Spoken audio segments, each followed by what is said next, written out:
Hi Ganesh. Hi Simranjeet. Good to see you. Hi Kaifi.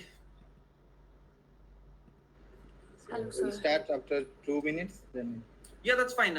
It's like not yet 4 o'clock.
So I take it that I speak for, let's say, 30 minutes, 35 minutes.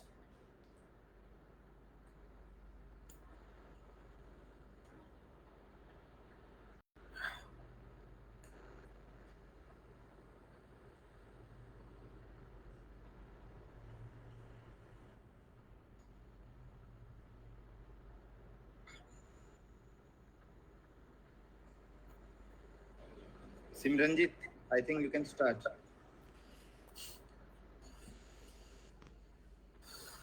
Phenomenal. Okay. Yes. Yeah. A very warm welcome to everyone and good evening. In today's session, understanding the Gaza conflict historically. On the behalf of Speaking from Margin team, I would like to very briefly introduce our initiative. Speaking from Margin is an academic platform for research scholars, social political activists, and students to encourage with contemporary discourses of social sciences. Speaking from Margin attempts to build an academic solidarity for social justice in higher education. We use this space or platform to build a solidarity among researchers from various marginal locations to engage with evolving knowledge paradigm of social sciences. In our collective, researchers from non-traditional backgrounds, mostly SCs, STs, and OBCs, minorities, participates to gain a deeper understanding of contemporary pressing issues. In our previous sessions, we have received an overwhelming response from our participants. Here, I would also like to share a list of our previous speakers who have contributed to this initiative. It ranges from Professor Kancha Ilaya to Rajiv Bhargava, N. Sukumar, Sudha Pai, Nasreen Chaudhary, Gautam Bhan, Rashri Das Gupta, Satish Deshpande, Neera Chandok, Sudhir Kumar Suthar, and many others. With this introduction of our platform and our initiative, today we have with us a very distinguished speaker, Dr. Amir Ali. Professor Amir Ali teaches at Center for Political Studies, Jawaharlal Nehru University, Delhi. He has wide-ranging interest in issues related to political theory, global studies, multiculturalism, secularism, and global and group rights. He was an Agatha Harrison Memorial Visiting Fellow at St. Anthony's College, Oxford, between 2012 and 2014.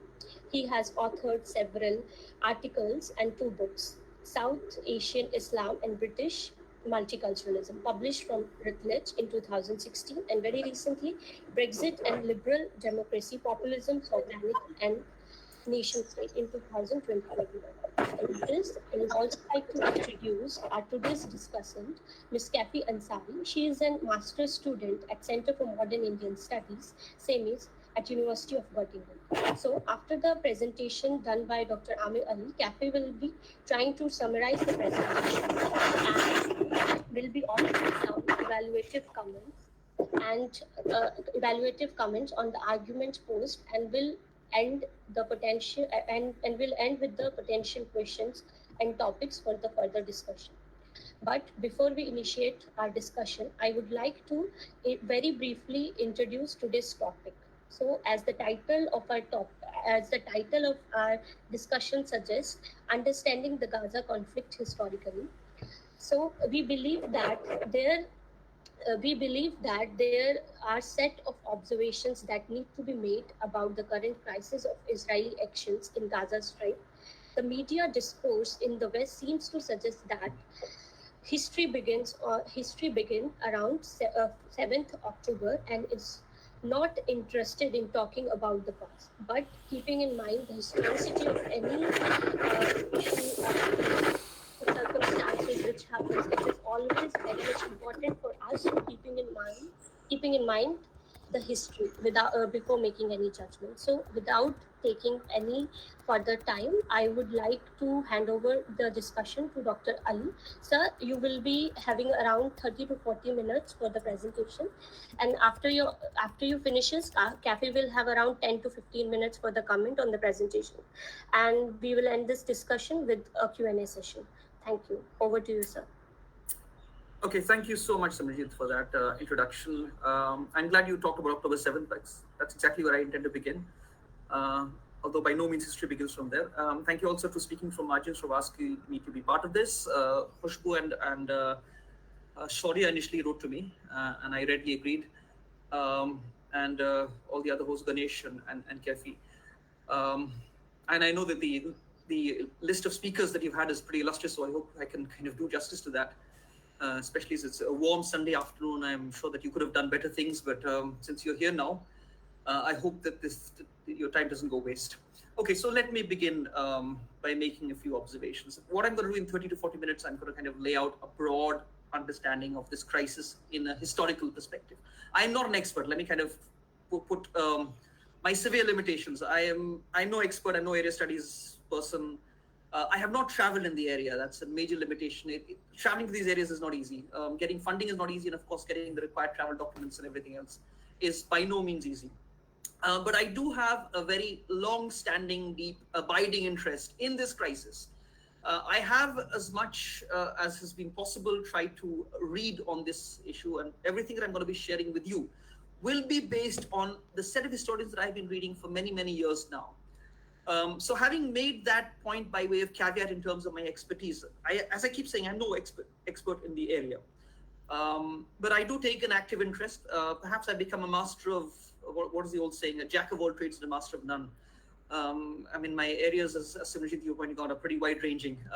I'm no narrow specialist or anything on anything. But let me come to the Gaza crisis itself. I'm going to lay out, as I said, a broad set of points, and the details, of course, I can go into in the Q&A session, and of course, Kaifi will be, I'm sure, picking up many of these points. But the first point that I want to make is that this is the crisis of the 21st century. I'm going to make this point as boldly, and as upfront as I possibly can, all right? This is the crisis that will define the 21st century. It's been a bad century. I hate it. This is the century that I became, perhaps, I was a young adult when the century started. It all began with the September 9/11 incidents, which was in many ways in terms of the pictorial defining of the century, that was it, the war on terror. The reason why I'm saying that this is going to define the rest of the 21st century is because one can clearly see that the world order is changing. One can clearly see the passing of American hegemony. I mean, if you're following the US presidential debate, you can see what a complete disaster that was. I mean, a superpower basically is giving you a choice in terms of president between a buffoon and someone who's too old to say anything coherently. I mean, that's about as serious as American democracy can get.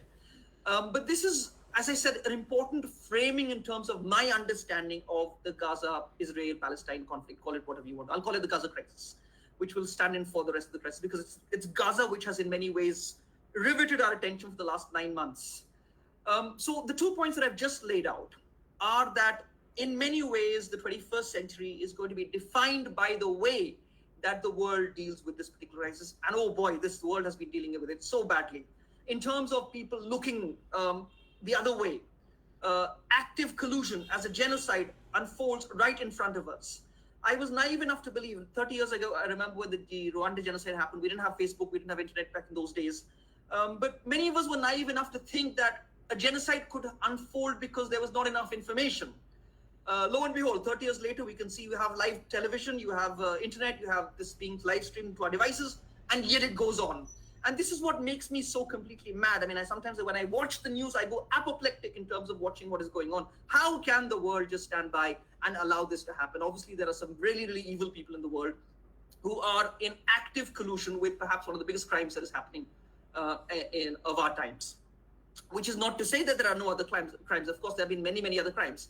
The usual response of people who are apologists for what Israel is doing is, what about you? Okay, well, what about that one? What about that one? Fine. There are lots of things that are going on in the world, and it is important to remain consistent.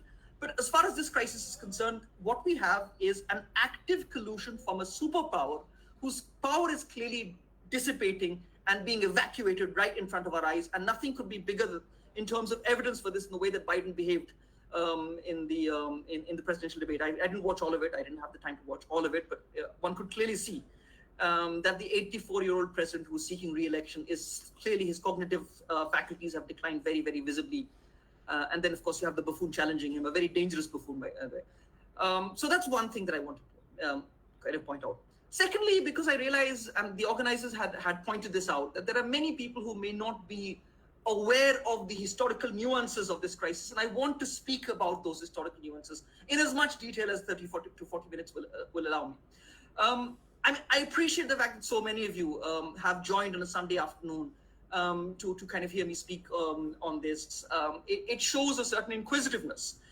Again, what makes me very angry is the way that I notice a certain lack of information, historical misinformation, an unawareness that is further compounded by the way that the Western media has framed all these issues.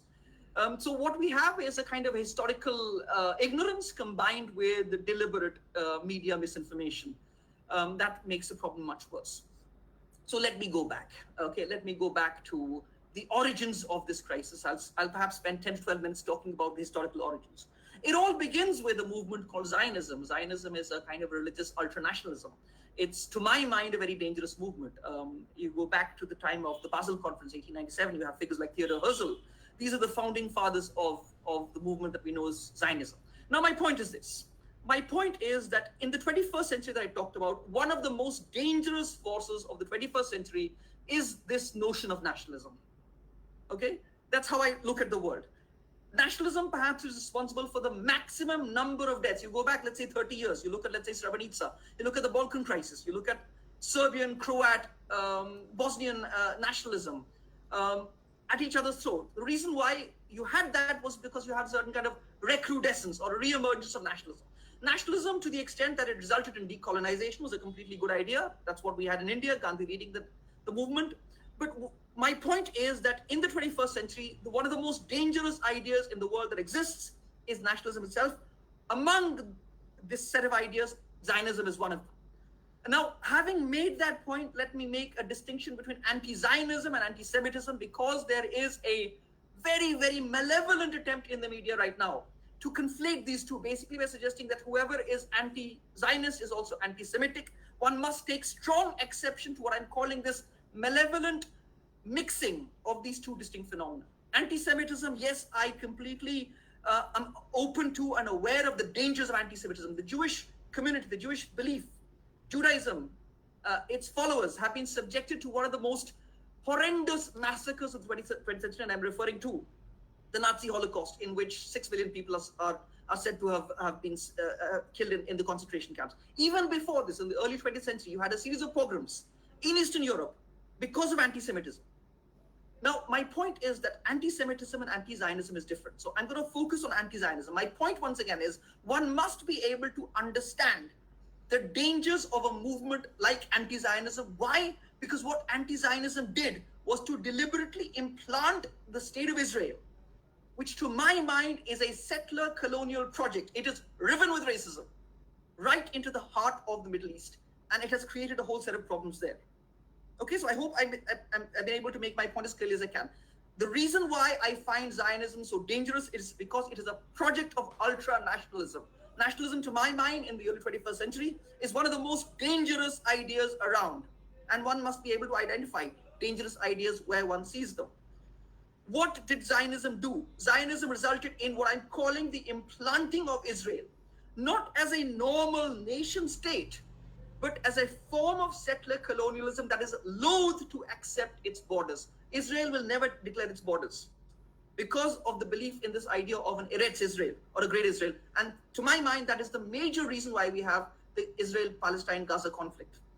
Okay, I hope that point is clear. I will also, towards the end of the discussion, try to clear up certain misconceptions. The idea that in 2005, Israel withdrew from the Gaza Strip. Of course, it did withdraw. 9 of the settlements were dismantled in 2005, but it still retains complete control over Gaza's borders and the seafront. Gaza is, in the words of the Israeli historian Ilan Pape, an open-air prison. Okay, let's have no illusions about what it is. But let me go back.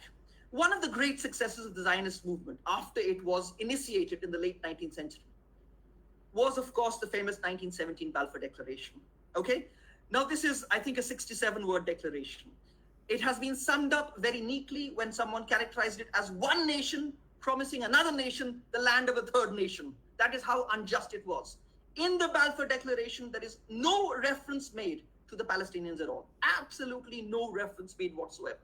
To my mind, the Balfour Declaration is an example of the evils of British colonial policy at its best. Bear in mind that the only Jewish member of the British cabinet at the time opposed the Balfour Declaration. Keep this in mind, everyone. The man was no less than Edward Montagu, who would later on become the Secretary of State for India, the famous Montagu-Chelmsford reforms. I'm sure you would have heard of them. Okay, so in November 1917, when the Balfour Declaration was being considered and passed by the British cabinet, the lone Jewish member of the British cabinet, Edwin Montagu, bear this in mind, considered the Balfour Declaration to be an anti-Semitic document because he believed that would result in the worsening of hatred for the Jews. Okay, so I hope I've been able to make that point as clear as I possibly can. Now, what this represented, what the Balfour Declaration represented, was a commitment of the British colonial power to the creation of what was referred to as a Jewish homeland in that part of the world. The Holy Land, as we refer to it, Jerusalem, of course, Gaza. Biblical times, this area was referred to as Canaan. But let me not get into too many of the biblical details. Essentially, the point that I'm making is that this was a grand success of Zionist policy to actually be able to get the preeminent power of that time. Remember, Britain was still the preeminent power at that time to commit itself to the creation of a Jewish homeland. Okay, now keep in mind the time that this was happening in. The First World War had not ended. It was another 1 year before the First World War would end. 5 days after the Balfour Declaration, okay, it was 2nd of November 1917. 5 days after that, you had the famous Bolshevik Revolution, the October Revolution. It happened on the 7th of November, but because of the old calendar, it was called the Bolshevik Revolution. All of this plays a very, very important part in the history of the creation of the State of Israel. Okay, Israel has now become an incipient possibility. Okay, Israel is going to be established 31 years later. 15th of May 1948 is when Israel is declared as a state, when the British mandate expires. Now, bear in mind something very important that is happening at the world as all of this is unfolding. So let me remind you, what is happening right now? The Balfour Declaration, 2nd of November 1917. The Bolshevik Revolution happens 5 days later. The First World War has still not ended.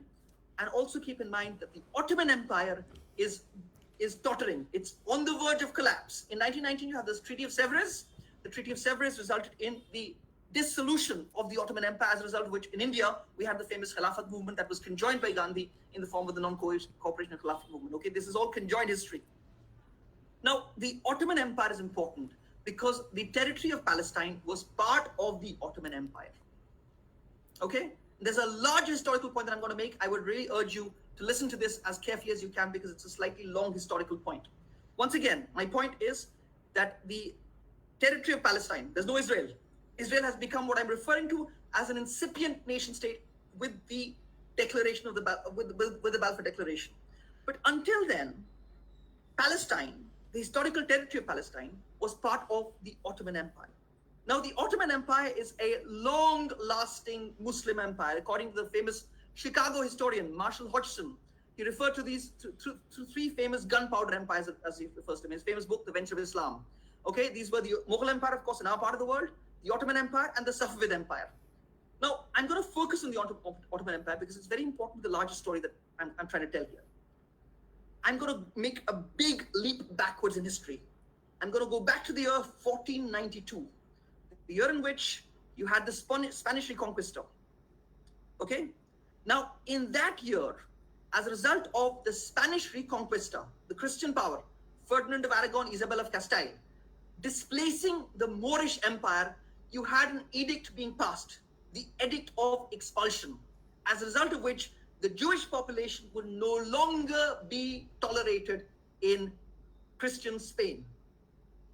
Okay, I hope that story is clear. Let me just say this once again. I know that this may be unfamiliar to many people. I'm taking what I call a big, long leap backwards in history. I'm going back to the year 1492.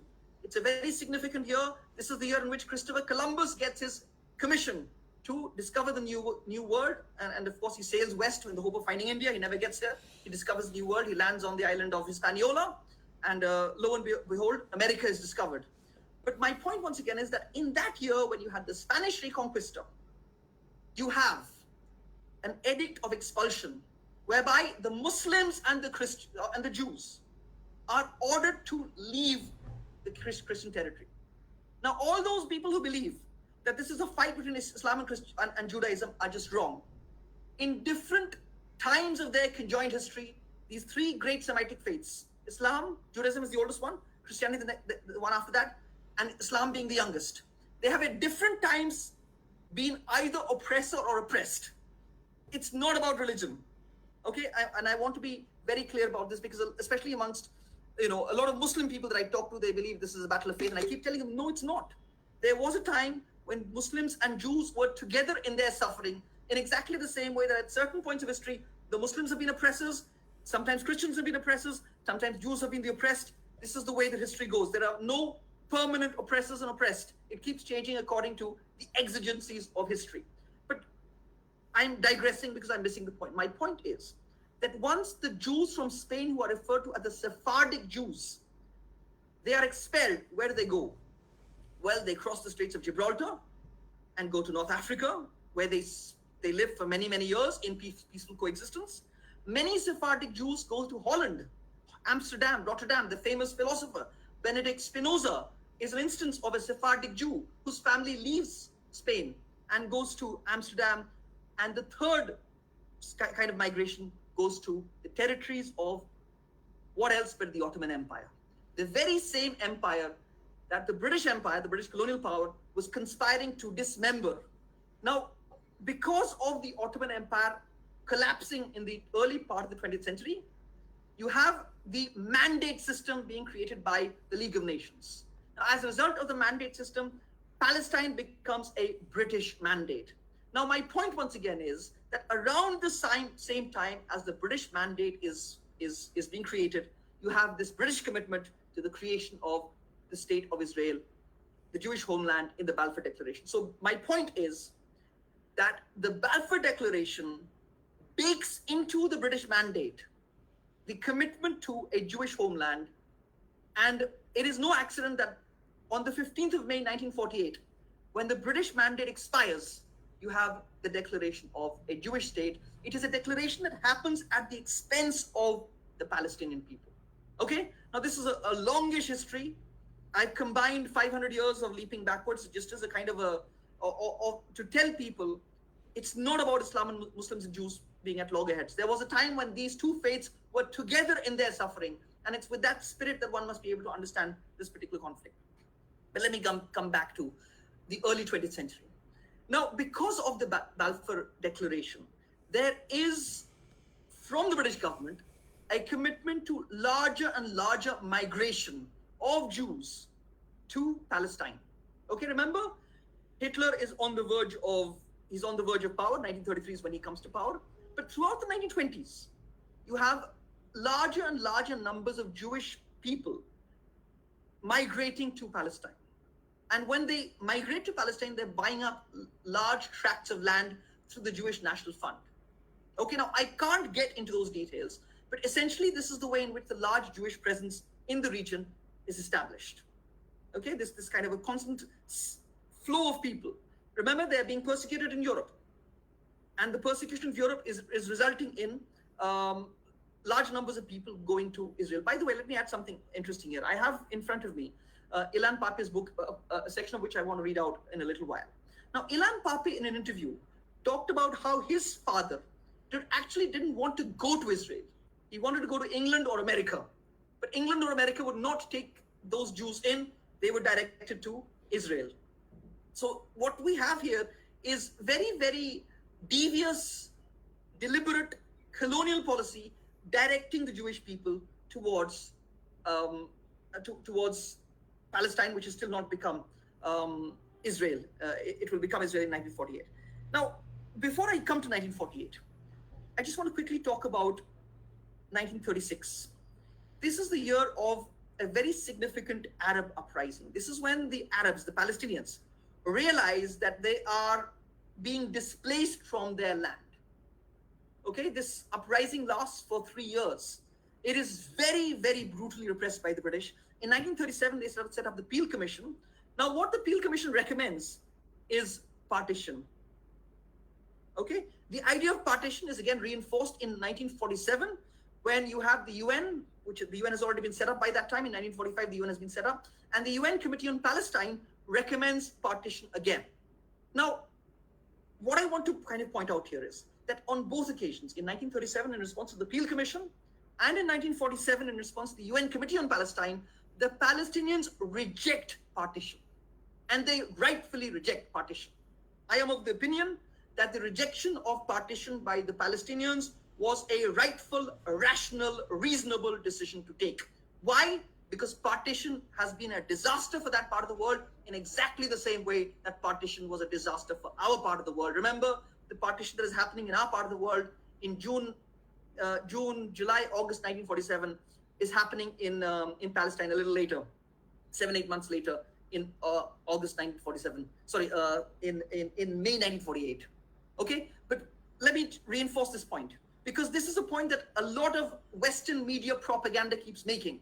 They're saying that the Palestinians missed their opportunity for statehood. They missed the opportunity, they missed the bus, because on 2 occasions they rejected partition. And my point is that they were right to reject partition, because partition has been no solution. Now, just to reinforce this point, okay, I hope I've been able to make this point clear.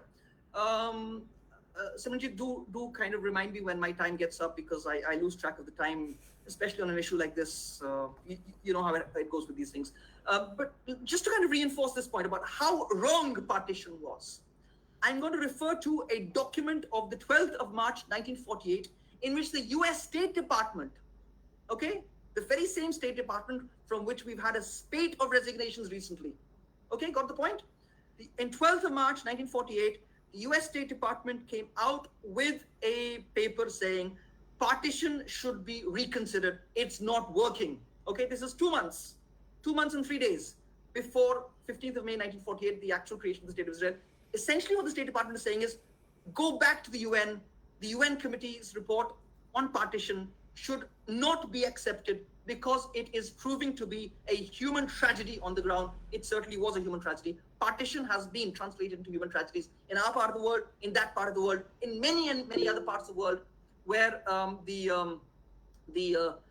where the British have hastily withdrawn. The British have created a mess across the world, and the most mess that they created was whenever they hastily withdrew, unmindful of the consequences that they would leave behind. So I hope I've been able to make this point as clearly as I can.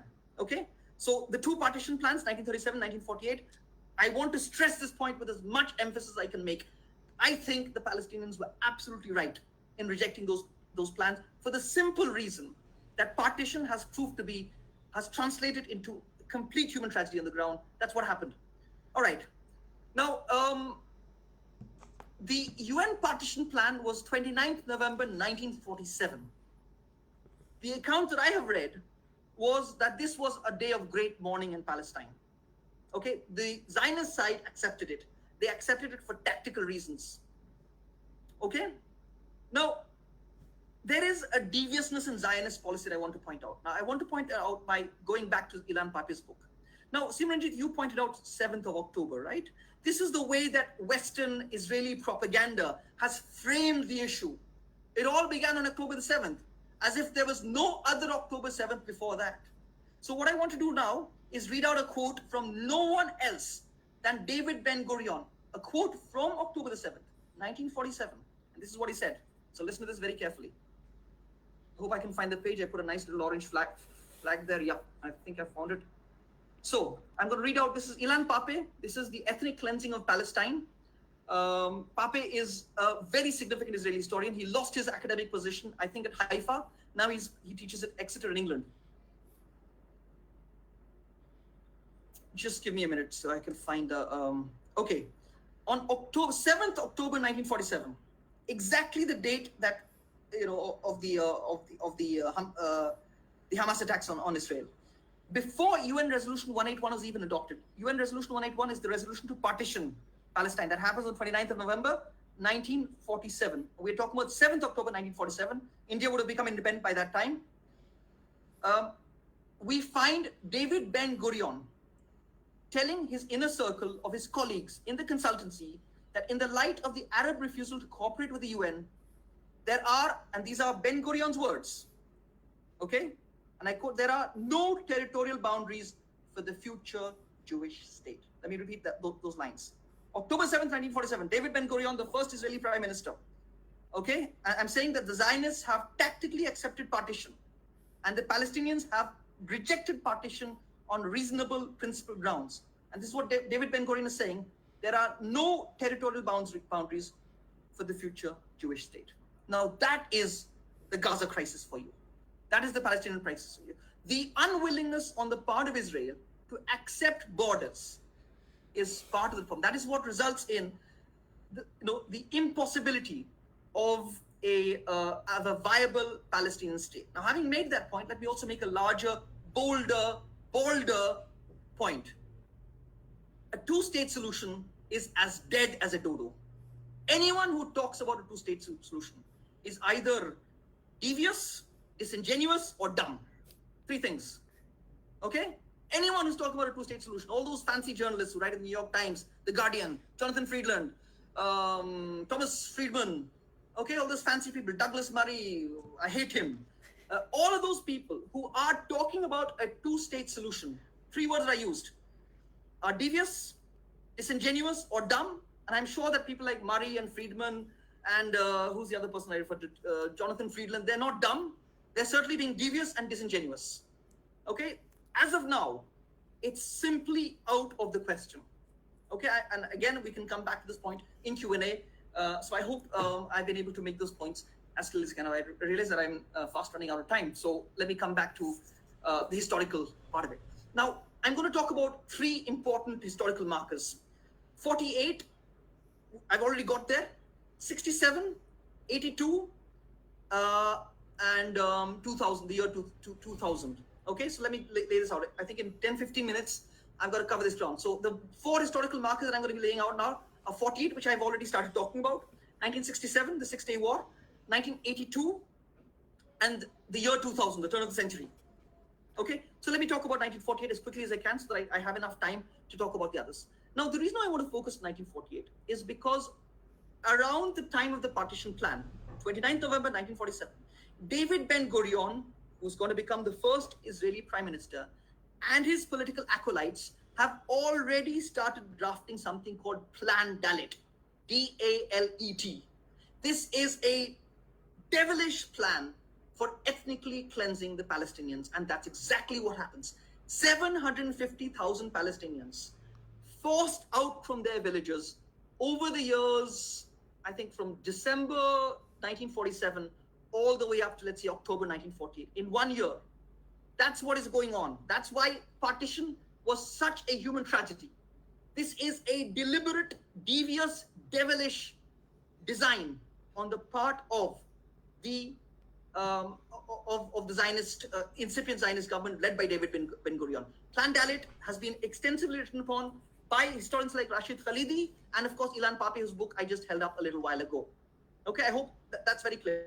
So what I'm emphasizing for your consideration is the drawing up of Plan Dalet, D-A-L-E-T, a clear plan to ethnically cleanse the Palestinians from their villages. I'll give you examples of this. On the 10th of April, 1948, the village of Deir Yassin, just outside Tel Aviv. I forget the numbers, but I think 253 Palestinians were killed on that day. Okay? This is just one instance. I forget all the other villages, but this is one that stands out. This is one that has been talked about the most by the historians who have written about it. And this has been documented from the Haganah files. Haganah, by the way, is the Israeli military group. So every time Israel calls the Israeli Defense Forces as the most moral army in the world, well, the most moral army in the world was created by congealing all these different terrorist groups together, because these were terrorist groups. The Irgun Zwayumi, the Haganah, the Stern Gang, these would later come together, combine to form the Israeli Defense Forces, one of the most lethal armies in the world. An army that is, as we are speaking, committing war crimes. This is something the UN has pointed out, the UNRWA has pointed out, various human rights organizations have pointed this out in terms of what is going on. Okay, so 1948, I hope I've been able to cover that. Okay, let me come to 1967, the famous Six-Day War. Okay, this is one of Israel's great military victories. Okay, it's a war that ends in just 6 days, in the June 1967. Now, again, Israel keeps trying to pretend and portray itself as this kind of a Goliath. Sorry, as this David against Goliath. This is the famous biblical story. Goliath the giant and David, the small, puny individual who confronts the Goliath. So it's one of those old stories of the underdog. Now, the point that I want to make is that Israel is no David. Israel is the Goliath here. Okay? In the old biblical story, the giant Goliath is defeated by David, who takes a stone in his sling and defeats Goliath. My point is that Israel has one of the largest armies in the world. It's a nuclear power. And its constant pretense that it is the David in this story is just false and misinformed. It's just wrong. It's inaccurate. Also, something that they're doing it right now, and they did it in 1947. The portrayal of the opposition as Nazis. So right now, Hamas and the Palestinians are being portrayed as Nazis. Now, Hamas, I have no sympathy for. Okay, in earlier writings of mine, I have characterized them as a terrible and a terroristic organization. They are resisting the Israeli colonialism, and they have a legitimate right to resist under international law. When they start killing non-combatants, they start committing war crimes. Okay, so let's keep this in mind. Yet at the same time, to portray Hamas as Nazis is completely out of the ordinary. There is no truth in it whatsoever. To call Hamas as a genocidal entity has absolutely no truth in it whatsoever. I keep going back to the point. I'm not defending Hamas at all. I have no sympathy with Hamas as a right-wing Islamic organization. The only point that I'm making is that Hamas, as a resistance group, has a legitimate right to resist Israeli colonialism and occupation in exactly the same way that Israel says it has a right to self-defense. And we all know what Israel does with its right to self-defense. And every time Hamas commits war crimes by killing non-combatants, that is a war crime. And that is something that the International Criminal Court has pointed out when it issued those warrants against the 2 Israeli leaders and the 3 Hamas leaders.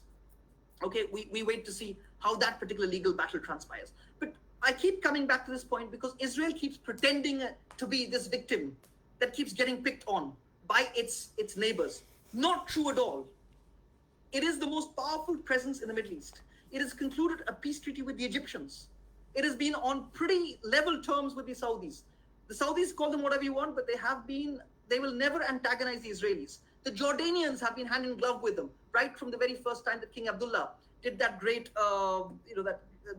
when he was in league with the Zionist organization. So my point once again is this constant attempt to portray or claim victimhood is just grossly inaccurate. I keep making this point. Israel is the largest, most significant military presence in the region. It has already concluded peace treaties with Israel back in 1979. With Saudi Arabia, there are these ideas that there have always been back channel diplomatic parleys going on for a long, long time. The Saudis were intent on carrying through the Abraham Accords, Donald Trump and his son-in-law, and the famous Abraham Accords. And the Jordanians, going back to 1948, have been in collusion with the Israelis in terms of its design on the West Bank, especially the West Bank. Okay, so that's 67 for you. Now, what does 67 do? What 67 does is that Israel begins its military occupation of the West Bank, the Gaza Strip, East Jerusalem, and the Golan Heights. Golan Heights are in the north. They took it from Syria. The West Bank, we've all heard about. Gaza, of course, is something that we keep talking about. But 67 is the year in which these territories become occupied territories. This is proving to be one of the longest military occupations in recent times. And anyone who wants to talk about the solution to the conflict must realize that one of the preconditions for that should be the end of the occupation. Okay, so that was 67 for you. Now let me go back to two more historical markers, and I really have to wind up now. 82, the Sabra and Shatila massacres. This was Beirut, southern Beirut, the Lebanese capital. Okay, Israeli forces had entered Lebanon in 1976. Now, the reason why I'm bringing up Sabra and Shatila is that in 2 days, the death toll was around 2,500. Okay, this was a massacre that was committed by the right-wing phalange, actively supported by the Israeli government. The Israeli defense minister at that time was a man called Ariel Sharon. Now, every time Israel keeps making this point about this October 7th, 2023 attacks, of the large numbers of people killed. Of course, there were large numbers of people killed. Their first estimates were 1,400. That was then scaled down to 1,200. And it's now, I think, come down to 1,189, I forget. But my point is that every time Israeli propaganda tells you that in this long-drawn conflict, this has been the largest scale of killing, that's not true. Go back to the Sabra Shatila massacres in 1982. Go back to 1976. Again, in the Palestinian refugee camps, where the Lebanese front, under a man called Bashir Gemayel, who went on to become the Prime Minister of Lebanon, they carried out attacks in which in one single day, over 1,000 people were killed. So again, the historical perspective is very important. This idea, it all began on 7th of October, is a complete outright lie. It is meant to, basically convince naive people who do not know how to read the media or read media reports that it all began. And people take it hook, line, and sinker. Certainly the Western media takes it hook, line, and sinker. Okay. 82 is for me, it's very important. I was still a little boy at that time. I remember watching the news with my father. The reason why I became so interested in the Israeli-Palestinian conflict is to use the words of C. Wright Mills.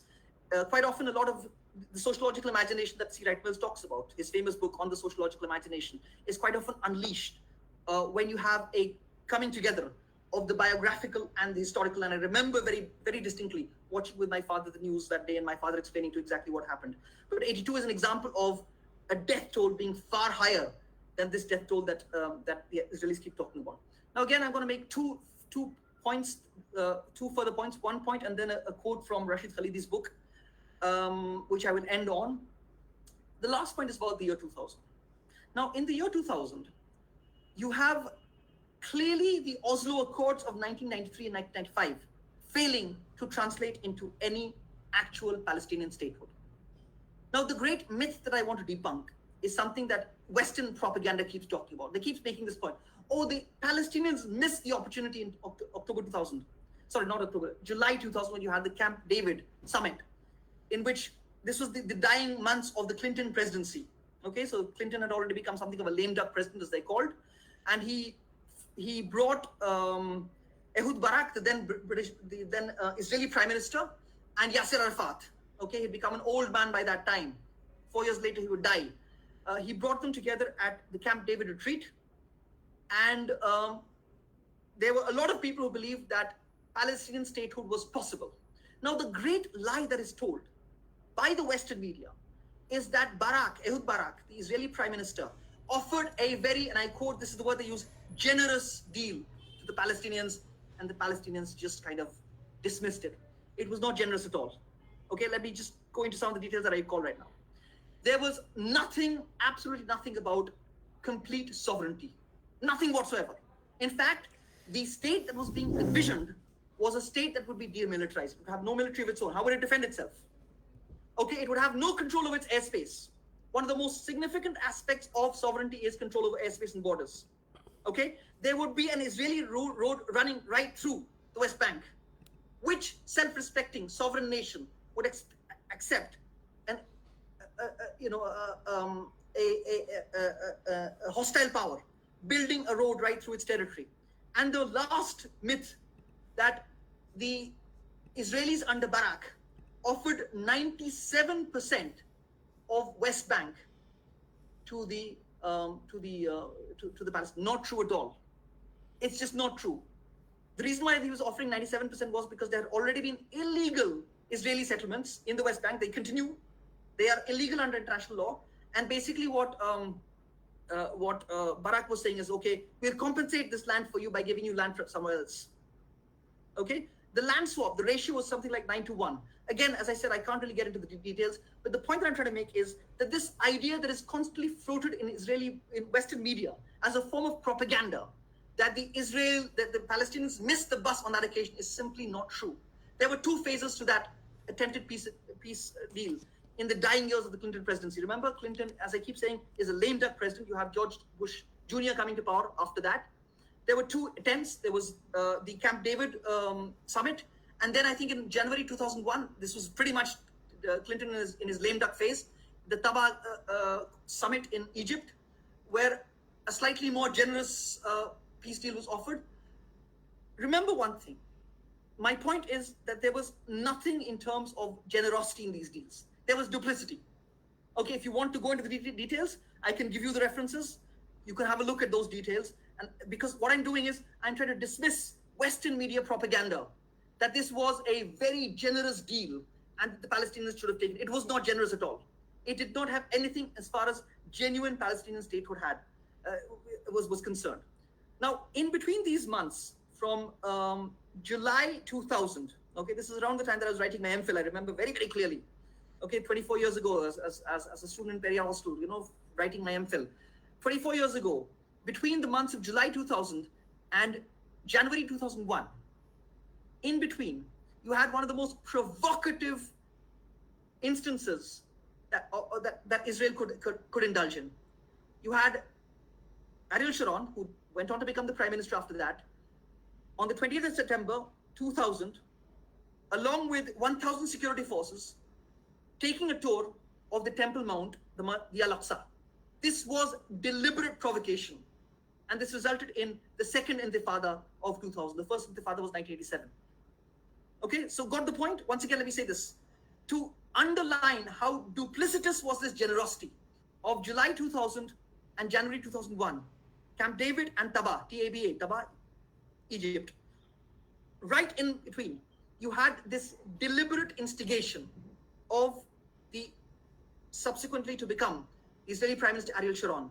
Okay, the very same man who was the defense minister in 1982 Sabra Shatila massacres. This resulted in, or created, or was the spark to the second intifada of 2000, and this completely derailed the whole thing. Last point. I've already made the point about the two-state solution being a dead letter. It's as dead as dodo. It's not going to happen. Again, I'm going to read a quote from David Ben Gurion. Okay, this time the quote is from Rashid Khalidi's book, famous Columbia historian, The 100 Years' War in Palestine. This is what David Ben Gurion said. The comforting idea that the old, these are Ben Gurion's words, the old will die and the young will forget. That's what a lot of Zionist policy has been built on. Once again, the old will die and the young will forget. Well, you know what? The young have not forgotten. It's very clear from the campus protests that were sparked in Columbia, Khalidi's university.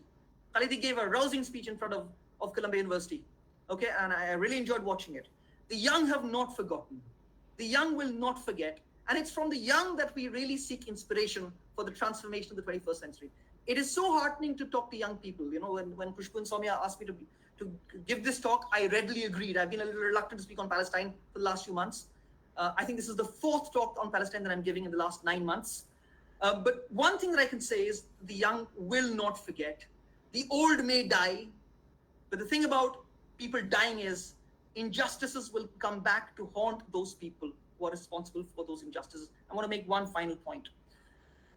This is the last point, Simranjeet, okay? I promise it's going to be the last point. And it's really Foreign Minister Abba Eban in 1972 made this extremely condescending point about the Palestinians. It's racist in terms of its very, the way that it's delivered. He said the Palestinians never miss an opportunity to miss an opportunity. Okay, that's not true. It's not true because I believe, to go back to this forum that I'm speaking from the margin, if there is one margin that is one should really be looking at, is that narrow strip of land called Gaza as they call it in Arabic. Okay, in Urdu it's called Gaza ki Patti. Remember back in the 1990s when I would listen to the Urdu program Serbin, BBC Urdu service, I would remember, it was staple of the 1990s before cable television came along. It's always referred to as Gaza ki Patti. The word Gaza comes from gauze, the gauze bandage that we use every time to heal a wound. And if there is one margin that is crying out for its voice to be heard, it's certainly Gaza, and we should heed that voice. I'll stop there.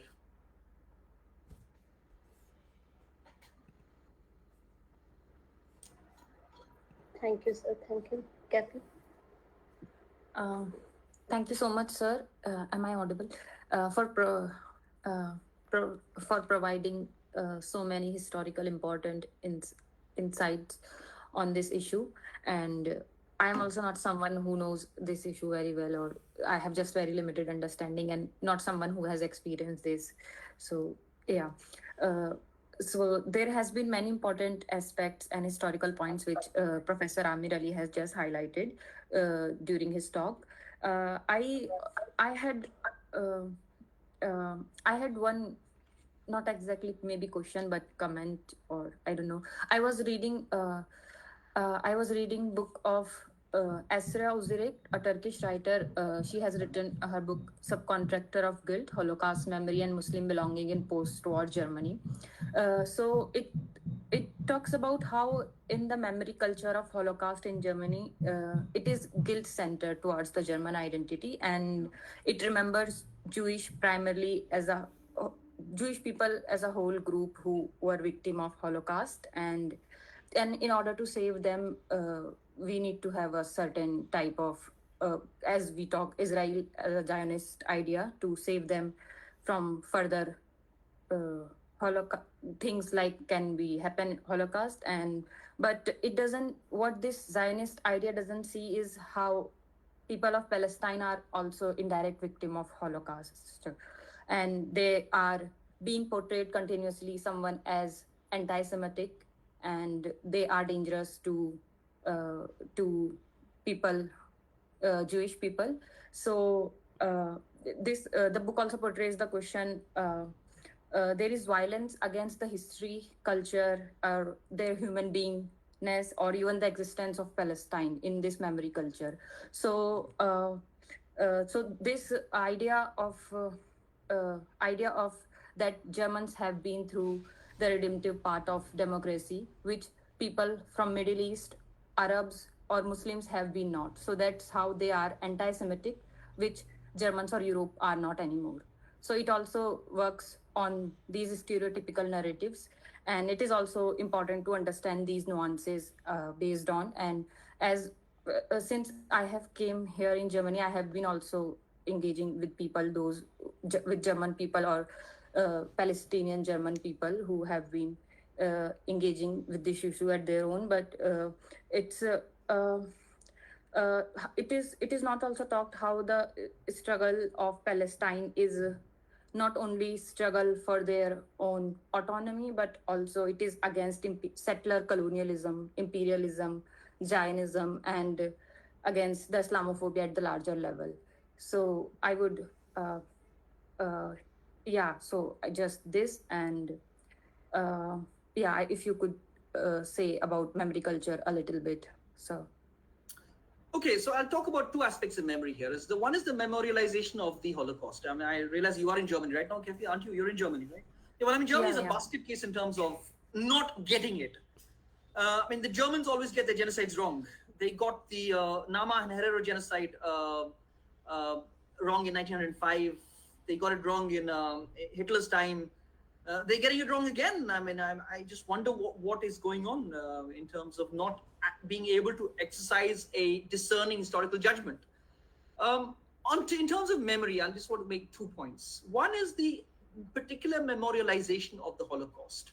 And I think that there has been an instrumental use of the Holocaust in terms of reinforcing Israel's raison d'etre, reasons of existence. Actually, if you look at it, the state of Israel is proving to be one of the biggest dangers to the security of Jewish people themselves. I mean, in terms of the belligerence that Israel is adopting, in terms of supposedly countering terrorism, it's not. It's actually giving rise to more of it. mean, if people are foolish enough to believe that these 9 months of bombarding the Gaza Strip relentlessly, I mean, just right now, 2 hours ago, I was watching the news. They bombed the Al-Mawasi stretch. Remember, the Al-Mawasi stretch was the safe zone that the Israeli Defense Forces had told the Palestinians to go to. In the last 24 hours, 40 people have been killed. So my point is that this belligerence, this aggression, this particular attitude that Israel is adopting towards the Palestinians is going to create a set of, it's going to create more hatred towards Israel. This is not about Israel defending itself. This is about Mr. Netanyahu defending his prime ministerial position. It's as simple as that. Anyone who can't understand this is just being plain dumb or duplicitous, as I said a little while ago. What is he counting on? He's counting on the fact that the next 3-4 months, when you have US presidential elections, you'll have Trump coming back to power, and that gives him more lease of life. This is all it is. It's about the ego of Netanyahu. It's not about Mr. Netanyahu defending Israel. It's not about Mr. Netanyahu being concerned about the plight of the hostages. If he really was concerned, he would have called for another ceasefire, and that would have led to more people being released. So I wish people would understand this part of it. So that's one aspect of memorialization. The Holocaust is being cynically, instrumentally used, manipulated in a very devilish sort of a way to justify atrocities on people who were never responsible for it in the first place. This is, again, let me point this out. I mean, I've often had problems with this because people have said, you're a Holocaust denier. I'm not a Holocaust denier. That was the worst crime of the 20th century. Okay, the 6 million Jews were killed. But what we have right now is a cynical, devious, instrumental use of that memory to carry out what we are seeing right now, which is a genocide. Okay? The International Court of Justice, in its preliminary ruling on the 26th of January 2024, called it plausible, the plausibility of a genocide. Okay, this is what we have. Let me come to another aspect of memory, which is the erasure of Palestinian memory. Okay, you just have to read books by Ilan Pappé, especially Ilan Pappé, who will talk about how whole villages have been obliterated from the map. The town of Lida, now called Lod, L-O-D, okay? Palestinian houses, mosques, universities, schools, erased. So you have two different kinds of memory. On the one hand, you have the erasure of memory, the fact that the Palestinians as a people have lived in that land, and then you have the kind of this particular cynical memorialization of the Holocaust. And this is what I find so problematic. And this is something that certainly people in Germany don't seem to understand at all. And of course, let me make one more point, Kaifi, in addition to this point. What has made me so angry is the way that the West has often rallied to the cause of free speech. But look at what is happening in US campuses right now. I mean, the crushing of free speech is a clear instance of this. And the only conclusion that you can arrive at is that the West always uses the cause of free speech instrumentally, cynically, for its convenience, not for conviction. Yes, and also, in term, like as you said, when you talk about the cause of Palestinian people, or just if you want to engage with this issue, people just label Holocaust denier, or they, not to you, but to somebody else also, those who don't. So it's also law in Germany to not to relate Holocaust with any other big human disaster. If I can quickly add to this point, I mean, the way that the anti-Semitism is used is basically used to crush free speech. And it's become very clear. So I'll give you an example. These are people I've been reading and following. I'll take the example of Douglas Murray, for example. Now, Douglas Murray is this absolutely Islamophobic, right-wing, he has this kind of a menacing hiss. He speaks with this, this very typically entitled Etonian imperialist British accent. Okay, anyone who hasn't watched him, do watch him. Now, he keeps talking about free speech. And you talk about the way that free speech is being crushed right now, and you'll see how the defenses come up. Now, this is what makes me very, very angry. I am all for free speech. I mean, as someone, with a Muslim name, as someone, I keep making this point to my students, as someone who grew up under the shadow of the Rushdie affair, I was ashamed of the fact that my co-religionists were asking for the blood of Salman Rushdie. I was ashamed of the fact that Muslims could not be tolerant. Okay, and I'm one of those people who try to make the case for free speech. I often write about it. But look at the way the West cynically manipulates free speech. And right now, the way that free speech is being crushed in US university campuses is a cause for great concern. The Western media is an example of what I refer to as a kind of a convenient use of free speech. I'll give one further example of this. In the morning, I was watching an interview by the former British Labour leader, Jeremy Corbyn. The way that Jeremy Corbyn was brought down through charges of anti-Semitism that held no base whatsoever is an example of what happens to you if you really speak out. There are costs. Those costs have been borne by people, certainly someone like Jeremy Corbyn, who I consider to be a very promising Western leader who's been consistent in terms of his anti-imperialism. History has proved him to be wrong on every occasion. He opposed the 2003 invasion of Iraq. The Brits did not deserve a prime minister like that. He lost the election. They got Boris Johnson, and I think we all get the leaders we deserve. But there you have it. This is what happens to people. Before this lecture began, I was telling a friend of mine, I'm going to be speaking on Palestine. I said, oh, that's going to do wonders for your promotion, which has been long overdue. But there you have it. All right. This is the way in which people's voices are being crushed. You will simply not be allowed to speak the truth. Free speech, remember, is about truth. It's about speaking truth to power in the old Socratic sense. And that's not happening right now in the West, certainly. Yes, sir, it's not happening. And also, it's very inbox kind of thinking. People are not open to, perhaps because of their guilt, or they just want to take rid of their guilt of European anti-Semitism. So it becomes, I think, easier to put burden on more marginalized people on their behalf.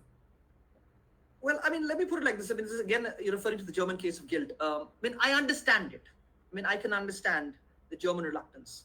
But, I would love to ask a German person this question. Think of what your guilt is doing right now. Okay, think of the fact that your guilt is facilitating Israel in terms of its actions of committing another genocide. Don't get another genocide wrong. That's what I would tell the Germans. Okay, you got far too many genocides wrong. You got the Nama and Herero genocide wrong in 1905. You got the Nazi Holocaust wrong again from 1939 to 1945. Don't get this one wrong, for God's sake. Exercise the right historical judgment. And I think what is happening certainly in Germany, I haven't been to Germany the last few years, but every time I've talked to friends in Germany, but what you see right now is that guilt resulting in an inability to exercise the right kind of historical judgment. I mean, it's remarkable how dumb people can be. Remember, it was Hannah Arendt who used the term banality of evil in that famous book of hers, on the Eichmann trials. Now, what was it all about? Germans keeping their heads down, right? Not taking notice of one of the worst crimes of the 20th century.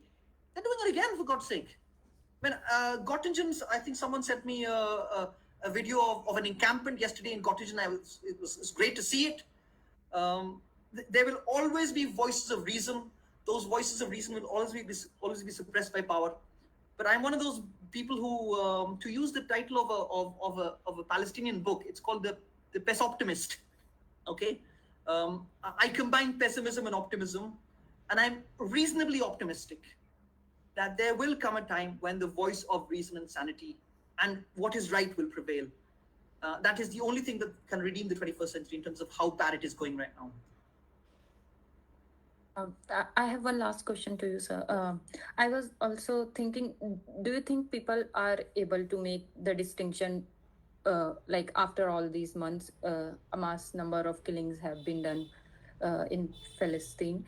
People are able to make distinction between anti-Zionism and the difference with anti-Semitism? No. In fact, even more worse is the fact that particular distinction is being kind of collapsed. I'll give you an example of this. I think 10 days ago, there was the monk debates in Toronto, where the British-American journalist Mehdi Hassan was debating Douglas Murray, who I just talked about a little while ago.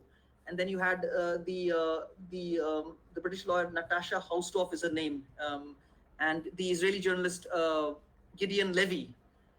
Levy and Hassan were speaking against the motion. They were speaking against the idea of Zionism, anti-Zionism being the same as anti-Semitism. But my point is this, that in the media, there is this conscious attempt to collapse this distinction between anti-Zionism and anti-Semitism. And I think it's very cynical, this attempt. It's important to understand that by anti-Zionism, the position that I'm taking right now, okay, in the course of this. The position that I'm taking when I'm taking an anti-Zionist position is that Zionism as a form of religious ultranationalism is dangerous. Its dangers are evident in the way that Israel has conducted itself, and Israel has conducted itself atrociously, not just the last 9 months, but in many of the decades of its own existence before that, 1967, in 1973, in 1982, in 2000, okay, in 2005, in 2014, in 2019, 2021. So the point is that what is it meant to do? This attempt to collapse the distinction is meant to prevent people from being able to legitimately criticize Israel. I'll go back to Jeremy Corbyn again, because I've been following the fate of this particular Western politician very closely. I've written on him pretty consistently. Now, back in 2018, Corbyn contested the idea of the definition of anti-Semitism that was given by the International Holocaust Remembrance Alliance. The point that Corbyn was making is that the definition of anti-Semitism should not be such that it prevents legitimate criticism of the state of Israel. Any state, every state must be criticized for its conduct. No state should be above criticism for its conduct, especially when it results in war crimes. And I think that the point that you're making about anti-Zionism and anti-Semitism is meant to prevent any form of legitimate criticism from taking place. I mean, people just kept their mouths shut. I mean, the famous meme that was going around when Gayatri Chakravarti Spivak was here, I'm sure many of you were here for that lecture, was, can the tenured speak? And the tenured have not been speaking because the tenured have become so inured to cushy faculty positions in, grand Western universities that they've just kept their mouths shut. Not all of them. There have been some very notable exceptions, very noble exceptions, but largely the university structure in the West has become a structure that does not speak truth to power, that becomes an instrumentality for power, in the way that Minouche Shafik, for example, the Columbia president, has been conducting herself. In terms of many US university presidents conducting, University of California, Los Angeles, the way that the encampment was so brutally, so violently disrupted and removed.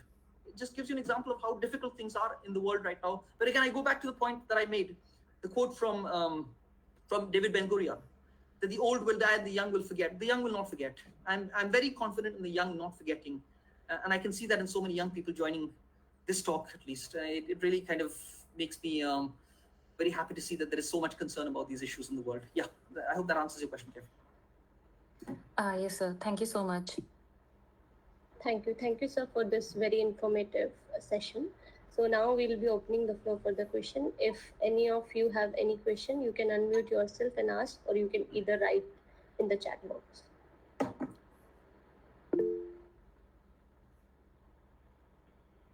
Yeah, Krishna. Am I audible? Hi, Kushbu. Oh, yes. Hello, sir. So thank you for your wonderful talk. But I have a couple of questions. One is regarding, since you talked about the resilience of Western universities standing up against the, Israel's actions in Gaza. I am slightly unsettled by the kind of silence that we are witnessing even in most turbulent of universities in India, especially JNU and even Delhi University. Yeah. Right. So why these protests are not picking up the way they used to happen earlier, when there were these kind of actions were taken by Israel against Palestinian people. And the second question is regarding, since you talked about the history of Gaza and Palestine and Israel conflict, and so the question that I have is, what is happening in Israel now, since we are seeing that Benjamin Netanyahu, he's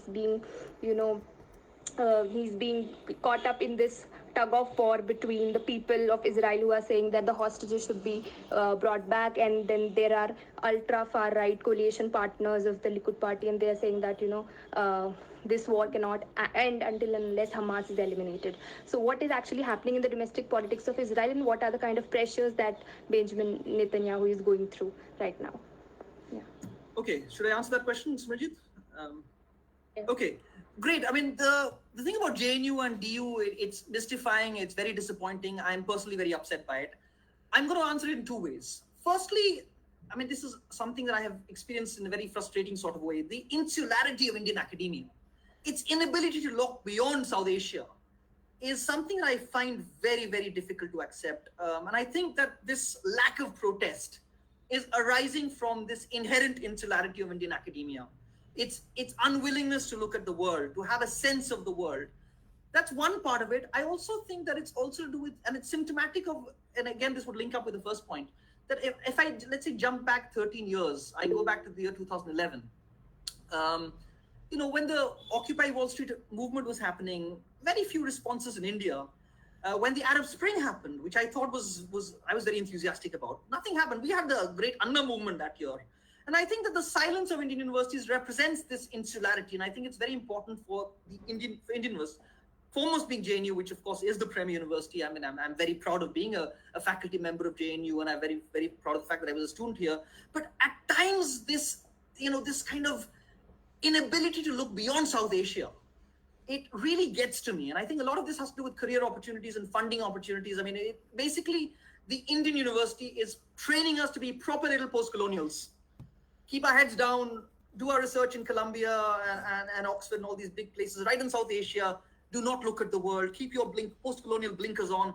I hate post-colonial this framework of post-colonialism. I think, of course, it all began from Columbia. Edward Said inspired it, but that's a different matter altogether. But I think, to go back to your question, it's happening because of these blinkers that we have put on. The university should be a space where we open our blinkers, right? That's why JNU was so exciting for me when I came here as a master's student. It opened up the world to me. It was an adventure of ideas, as Nehru famously described the university, and it's described all over JNU. So it's clearly, if in America, the idea of the university is being reclaimed through the protests, the campus protests, and the encampments, I think that the idea of the university is being lost in India. And I think one symptom of that loss of the idea of the university is the fact that there have not been enough protests in this country about that. Your second question about domestic Israeli politics, it's very fraught. Yes, there have been weekly, regular protests in cities like Tel Aviv. But again, I'm no expert in Israeli politics, but whatever I read and whatever I've been following is that Israeli politics over the last few years, like many other countries, has been drawn to the right. Netanyahu and his actions are determined by that rightward shift. I mean, his coalition partners are despicable. I mean, in terms of Bezalel Smotrich and Itamar Ben-Gvir, the kind of things that they have said are clearly genocidal in intent, but then no one wants to label that as genocide. And yet Hamas, on the other hand, will always be labeled as genocide. By the way, let me add one more point about Hamas. One that I couldn't add. I'll take this opportunity to Khushbu's question. In its original charter, 1988, Hamas was formed in 1987. In its original charter, 1988, Hamas was committed to the extermination of Israel. The charter was revised in 2017, and effectively that revised charter accepts the state of Israel in its pre-1967 borders. Now, again, that's something that no Western media outlet will talk about. And it just reinforces the point about how much the Western media is completely in hock to the corporate interests, the Rupert Murdochization of the media, if I can call it that, Fox News, and everything else that we see. So I hope that answers your question, Khushbu. Those two of your questions. Yes, it does. Thank you. Yeah, Shruti, you can ask your question. Hello. Yeah, I was also just I had a comment and also a question because we were talking about the lack of protests in Indian universities, and I was thinking like I studied in Jamia from 2017 to 2020, and there were so many incidents when we used to have protests against Israel. There were moments when like the university was collaborating with some Israeli corporation or something for some event, and then there would be protests.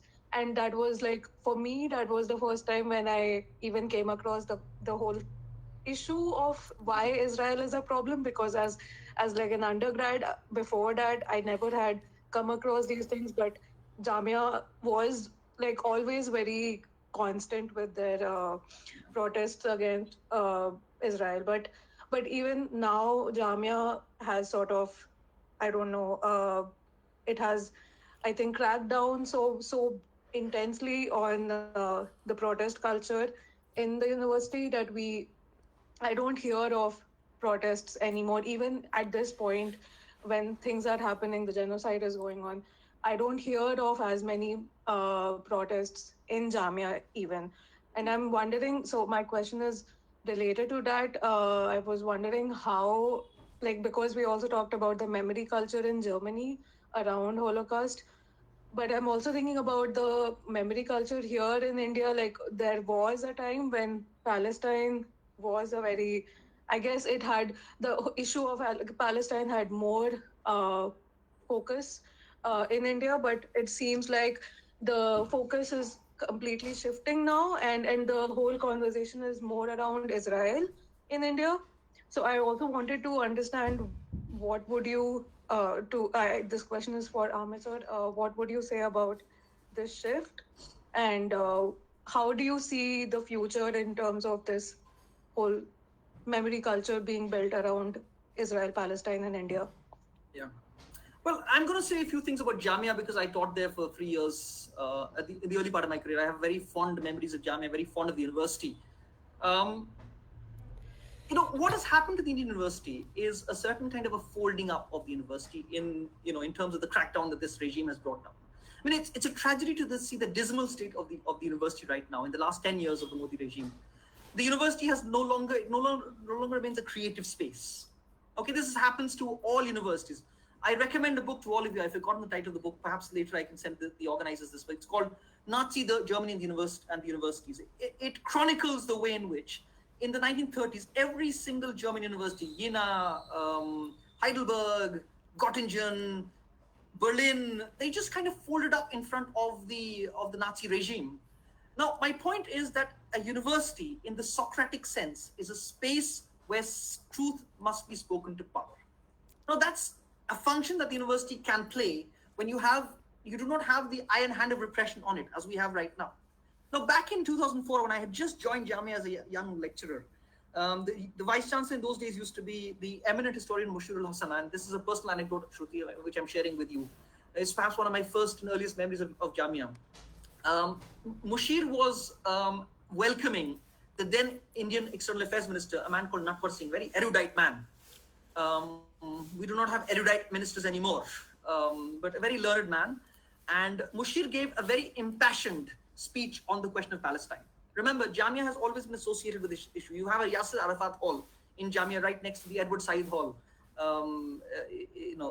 These are two prominent auditorium halls in Jamia. But I remember when Mushir gave this very impassioned speech on Palestine, Natwar Singh used this remarkable phrase, and he said, "Mr. Vice Chancellor, the resonance of your eloquence will not be lost upon the government of India." And I think the reason why universities, let me just repeat that, it's a wonderful line. I have a weakness for a particular turn of phrase. He said, "The resonance of your eloquence will not be lost." That was Natwar Singh for you, a man capable of that turn of phrase. I don't think that current ministers have the ability to come up with such turns of phrase. But the point really is that what we are witnessing is the wilting of the Indian university. It's wilting under the assault of the kind of crackdown that we have. I'm no great fan of American universities, but I must concede that what we've seen from Columbia, from the University of California, Los Angeles, from Princeton, from Harvard, what we see is the attempt to reclaim the idea of the university from the transient passage of the student. Okay, I'm choosing my words very carefully. When I talk about the transient passage of studenthood, I mean the limited numbers of years that students spend on campuses. And to me, that is the lifeblood of the university, the throbbing lifeblood of the university. The time you spend 2 years of your MA, 2 years of your MPhil, or 3 years, 4 years, 5 years of your PhD. This transient passage of studenthood is the lifeblood of the university. It is not the long tenured professors who will reclaim and redeem the university. And it's really heartening to see the way in which young students are really standing up for what they believe to be right, which is why I keep going back to that quote by David Ben-Gurion, the old will die and the young will forget. The young will not forget. They certainly will not forget at all. Okay? There will come a time. I'm a great believer in the university, as a faculty member. I believe that it is the presence of youth, the presence of students who will be able to redeem the university, to bring back the idea of what university is. Columbia is basically a large real estate management group. It's a hedge fund to which university has been attached. And I think in order to reclaim the university, the idea of the university, the idea of learning must be able to overcome the idea of the university as a business enterprise, the kind of privatization that we see. So to go back to that Palestinian novel, The Pes Optimist, that's what I am. It's a beautiful Palestinian novel. It's one of the great gems of Palestinian literature. I don't read Arabic, of course, but it's a great gem of Palestinian literature. Vidya, you have question? Thank you, Simranjeet. Thank you, sir, so much for such a thought-provoking and painting this such a contested and complex historical trajectory of Gaza. And sir, I wanted to ask, particularly in the context of Fourth Geneva Convention of 1958, where Yeah. they clearly states about the occupying power has Responsibility more of the future. privileges but has a more responsibility and duty towards the state. So when we are seeing the crisis, such a crisis where uh, we are, I mean, when we see the pictures coming from Gaza, people are just starving and different things are happening. So don't you think this is also a time where we are seeing the more retreat of the moral accountability of the state actors and the international actors in such a context? So I wanted to say reflection on that, the moral positionality of the actors in such a context. Well, I'm a great believer in a certain international legal architecture. The Geneva Conventions that were drawn up in 1948 are an example of that international legal architecture. So is the International Court of Justice. So is the International Criminal Court. Now, what we have seen in terms of the US facilitating the genocide, and I'm using those words very deliberately, very carefully, is that in the facilitation of this genocide, you have the shredding of those rules that the US led Western order drew up for a certain hypocritical following. Okay, these rules were hypocritically followed by the US led and the hegemony that it created. So, I mean, a lot of this lecture has actually been in terms of envisioning what the 21st century will look like. And one of the things that I strongly believe that the 21st century must be able to secure is a genuine democracy, not the kind of paper thin democracy that America has been all about, or for that matter, our own country has been reduced to. Human rights, free speech, the Geneva Conventions that you talked about. Now, these are signposts that we must carry with us as we forge ahead and create the future of the 21st century. If we want to create a decent world, this is a world that must be designed around these parameters of international legal justice.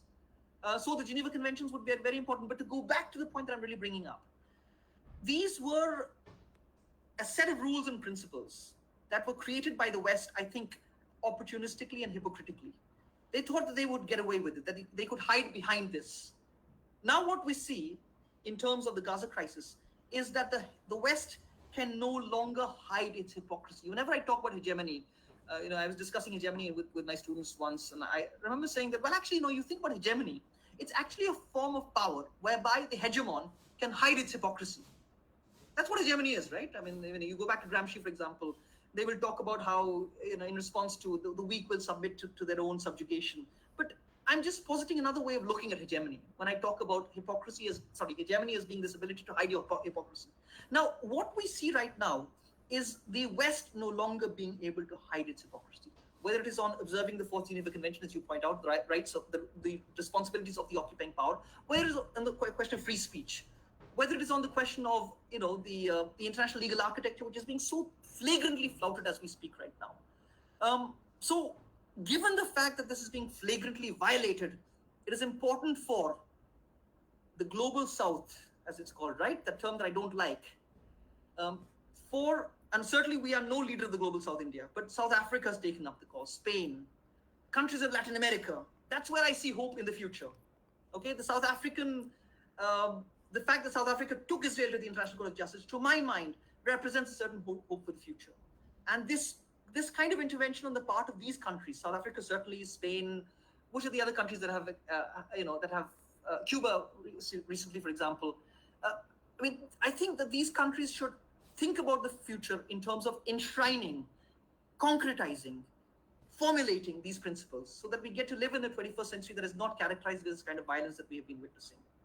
So this is certainly something to be salvaged rather than jettisoned, and salvaged in such a way that it can be genuinely adhered to rather than opportunistically adhered to, as the US-led West has done. Thank you, sir. So we have few questions in the chat box. So one question is from Suman Talukdar. She writes, my question is related to how Palestinian deaths and trauma is represented.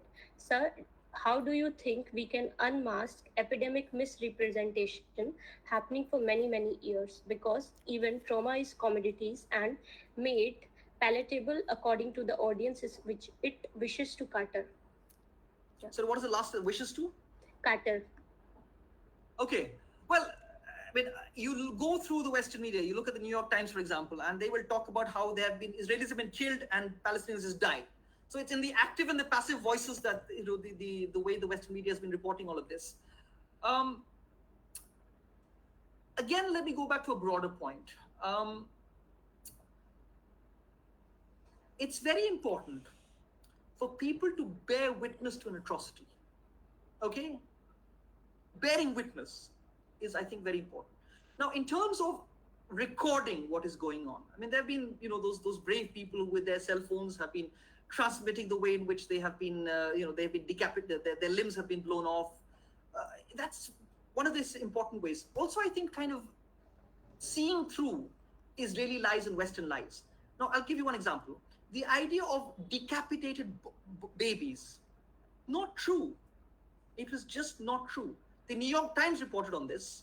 And then, of course, later on, it was proved to be not true at all. So it's very important to be able to bear witness to the atrocities that are going on both sides. And let me add that. I mean, it's not just Israeli atrocities. Of course, all those people who are non-combatants, for example, the party that was going on, okay, I'm sure that many people had no intention of they were not combatants at all. At the same time, there's also something else that one needs to keep in mind. In that death figure, that death toll that we have, the Israelis put out 1,400, then they scaled it down to 1,200, now it's below 1,100.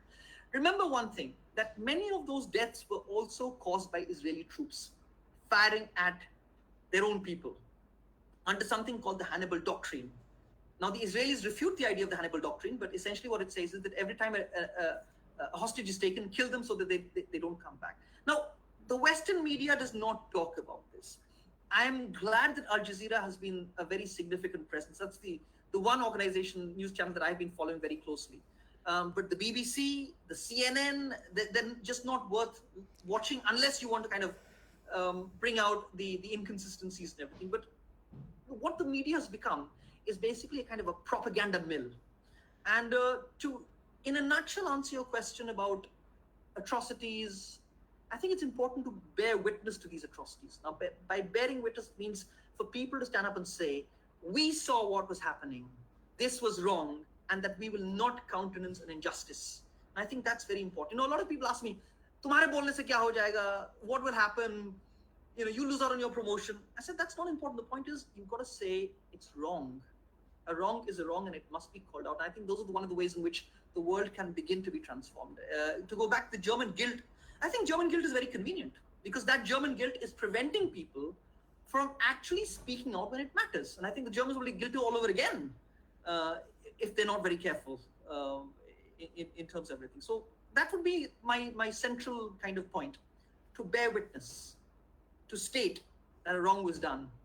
An injustice anywhere is a threat to justice everywhere. And I think in that spirit, one should be able to bear witness to these atrocities. Anand, do you have any question? Just keep the question very short because we are running out of time. So, I have one thing to ask. Like, as we see in history of our international relation with another countries, and by focusing the present regime, like how BJP regime and who just works on, we can call the right wing government, and we also see this government like their politics against the Muslim and like that.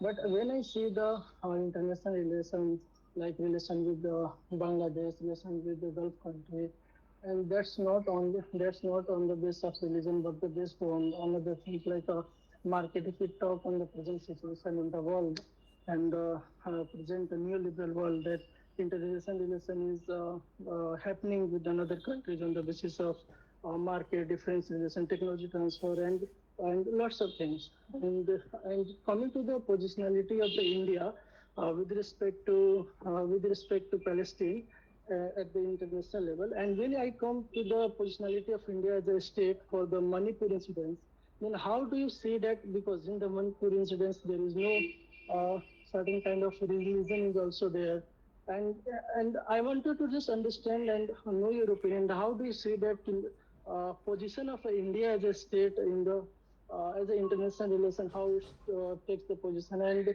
even their voice and stand again in the domestic violence and in its own country. Like one example could be the Dominican. How do you see? Well, the only thing I can say is we're on the wrong side of history. That's the only thing I say. I mean, the countries that have been on the right side of history are certainly South Africa. If we want to claim leadership of the global south, as we call it, and that's what Jaishankar goes around saying, I think we're not doing a great job of it. There's perhaps two further things that are added to this. I mean, as I see the world, the way that I'm looking at it, I see the world as operating on this hinge whereby an old world order is dying and a new world order is being born. Now, it's always a very painful process. Not a lot of people are able to discern a new world order being born. Now, the points that you made about technology transfer and markets, I think this is all part of the old neoliberal world order. It's a world order that isn't working. It just isn't working. I mean, you just look at the dysfunctionality of America right now. The possibility of America going into civil war it's a realistic probability. I mean, look at the two people who are the presidential candidates. I mean, you can't take America seriously in this particular situation. So to go back, and this is the question I think Anand raised, or the question before this, was that the world order that needs to be configured is a world order that must be created around a set of principles, an international legal architecture. You cannot have this kind of chaos that you have of Israel bombing whenever it wants to, of Russia walking into Crimea and then invading Ukraine. And look at the opportunism of the West. When it comes to the Russians in Ukraine, there's all this thing about principles and democracies against autocracies. And when it comes to Israel-Palestine, it's the same standards are not applied at all.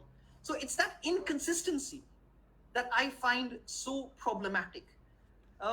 Somewhere I think it's very important to actually be able to stand up for people who are facing or bearing the brunt of the oppressor.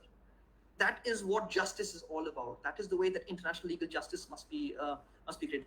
As far as our position has been concerned, I mean, whether it has been on the Ukraine crisis, whether it has been on this crisis, the fact that we have not been sufficiently vocal in calling out one of the great atrocities of our times, to my mind, is something that we will regret 15, 20 years down the line, in exactly the same way the Germans will regret their guilt. So, it's very important to be, as I said, on the right side of history. To be able to make that historical judgment is something that I find wanting all over the world. I don't see people being able to make that particular judgment. It's not an easy judgment. The students in America got it right. The presidents of American universities have got it wrong. Certainly Minouche Shafik, the president of Columbia, has got it wrong. All the other people who are speaking out against these campus protests have got it wrong. And you can see again, every time that a campus protest happens in America, it's immediately accused of supporting Hamas. It's not true at all. It's disingenuous to conflate a protest against Israeli atrocity as being pro-Hamas. Not true. And I think that this disingenuousness, this duplicity, this must be called out. Hamid, you can ask your question, but just be very precise and short because we are already running behind the time. Okay.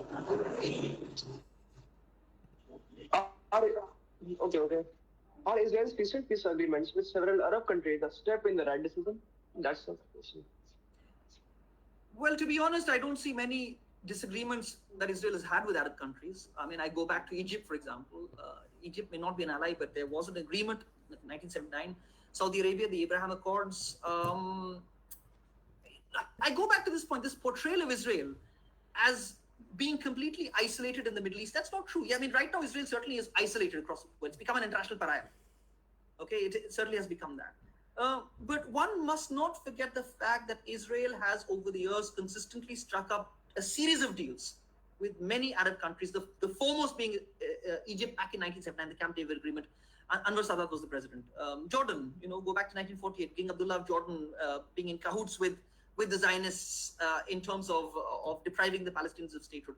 So there's been a great deal of Israeli complicity with Arab states, and Arab states have been, similarly, they've shown a remarkable duplicity in terms of being complicit with this. So this is one of those great myths about, Israel on the one hand, Arab states on the other. A lot of times that's not true.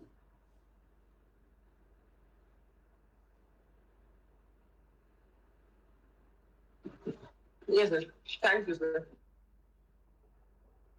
Anitya, you can just ask your question, please. I'm audible? I'm audible? Yes, yes. The lecture is very good. Yeah, I get some things for the point about in Palestine politics. So my question about related to the solidarity politics. Uh, so I want to understand about that. Recently, I'm looking about the politics about solidarity with Palestine issues. Their Muslim word and non-Muslims word. So non-Muslim, it might be I'm wrong, but this is just question, understanding to clear it up myself. The solidarity between Palestinian issues, Muslim world and non-Muslim world. So non-Muslim world, they support the solidarity Palestinian issues based on humanitarian perspectives, and the Muslim world, they give the solidarity based on the religion. So how you look about the different politics to the Palestinian issues? Well, I have two responses to your question. Firstly, a conceptual one, and then a slightly more political observation. Conceptually speaking, I think the word solidarity is a word that must be brought back into politics. What politics has become because of neoliberalism and because of the market has isolated people into these individual little pockets, silos as I call them in class, by them, silos of solitude I call them. So the concept of solidarity must be brought back. Now, what does the concept of solidarity mean? A concept of solidarity means people, even though they may not be immediately affected by an atrocity, standing up and saying, you cannot do this to the oppressed. That's how I understand solidarity. Okay, the ability to stand up for the weak and the oppressed, even if that does not immediately affect you. Okay, now this cuts across all kinds of religious barriers. Now I realize that across the Muslim world, a lot of the Palestine issue has to do with Muslim solidarity. Now, every time I talk to my co-religionists, I said, okay, it's fine to speak about Palestine right now, but every time there's a Muslim country that oppresses non-Muslim minorities, you must speak out against that. I'll give you a simple example of this. Since we've been speaking about genocide so much, the 20th century opened with, I talked about the 1905 Nama and Herero genocide, that was the Germans doing it. 1915 to 16, the Ottoman Empire in its declining years, the genocide of the Armenians, 1.5 million of them. And I tell a lot of my Muslim colleagues this, if you're worried about genocide, if you want to speak out against genocide, you must also be able to speak out against that genocide, that a Muslim empire, the Ottoman Empire, perpetrated on a non-Muslim set of people, the 1.5 million Armenians that were killed in the Armenian genocide of 1915 to 1916. So the point about solidarity is it must be able to speak for the oppressed, and it must have a moral consistency to it, not an opportunistic consistency. Oh, because these are my people, I will speak out. Since these are not my people, I will not speak out. And I think this is what kills solidarity itself. Solidarity must be premised on two ideas. Firstly, speaking for the oppressed, and a consistency in speaking for the oppressed. It's the classic example of is the West right now. The way that the West was enthused about speaking against Russians when the Russians attacked Ukraine, but going silent when it comes to the Israel-Palestine issue. It's that kind of inconsistency, which all of us are prone to. We'll only speak out when our kind are affected. That, I think, must go. It must be a principled solidarity, not when only my people are oppressed will I speak out, and when other people are not oppressed, I will not speak out. I think that is what really undermines the cause of solidarity in the world. I strongly believe that if young people want to create a genuinely just 21st century, the concept of solidarity must be rehabilitated, brought back, and made, designed in such a way that it eliminates this idea of, this idea of individuals, individual interests, national self-interest, all of us pursuing our interests. The free hand of the market will work miraculously to make everyone's position better. It doesn't work like that. Okay, the great myth of the free hand of the market, everyone following their own interests will make everyone better. No, it doesn't. Okay, what globalization has done is has created these remarkable inequalities, and we must bring back the element of the collective, which in the political science that I teach, I suggest that essentially inherent to the idea of activity of politics is the notion of the collective. And therefore, solidarity must be brought back for the sake of the collective rather than individual pursuits of self-interest, which is what capitalism and neoliberal capitalism is all about. Thank you, sir. So Hussain, really sorry. And to the people who have written in the chat box, we will be not able to read the question due to the time because we are already running late, 8 minutes. So thank you so much, sir, for such a very elaborative and informative discussion on this topic. And thank you so much, Kaifi, for your comments. In the end, we have two announcements for the participants. One is in the coming weekend, we'll be having Harish Wankhede on Dalit cinema. And on July 14th, we'll have Satyendra Kumar on his book, Popular Democracy and Politics of Backward Caste. So thank you so much once again to the all participants for sticking with us throughout this discussion. Thank you so much. Thank you, sir. Thank you. Thank you so much.